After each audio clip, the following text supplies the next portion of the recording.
We just saw that a lot of boilerplate was required to write a few simple tests with React test utils. So in this clip, let's use Enzyme to write those same exact tests and see how much simpler it is. Now before we move on, let's rename our React test utils test so that it's clearly separate from the Enzyme tests that we're about to create.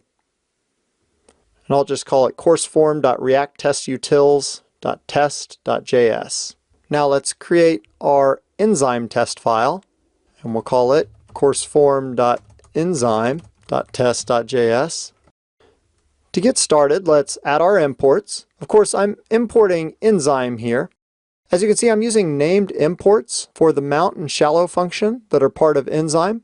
For now, we're just going to use shallow. This is Enzyme's wrapper over React test utils shallow renderer. Now for convenience, I'm still going to create a setup function up here at the top, but this time our setup function is far simpler. As you can see, we're still defining our props, and then we just call shallow and pass it the component that we'd like to render, which in this case, we're going to shallow render the course form with the props that we've defined up here above. So this is nice and simple. None of the other setup boilerplate that we did in our React test utils test is necessary. Now let's duplicate the first test, which remember, it simply checked for the existence of the expected form tag and h1. So I really like how this reads. I'm just getting the wrapper component back from our setup call, and then using the find function to get the form. And then I can say .length and chain my calls together, just like I would in jQuery, and say that I expect the length to be 1, that I expected to find a form and only find one form.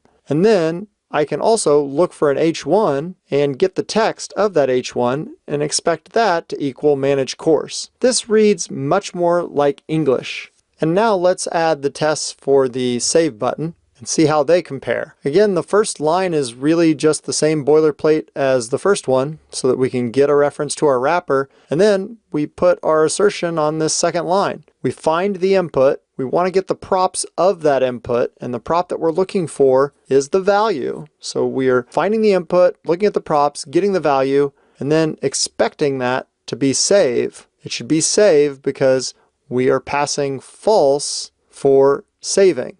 When saving is false, we expect it to be save. When saving is true, then we expect the value to be saving ... And if we hit save, we can see that our test doesn't run. And the reason that it doesn't run is our watch doesn't find new files. So I actually have to hit Control-C down here, and then I just need to rerun so that it picks up this new file that we've created. We'll just have to remember to do this anytime that we create new test files.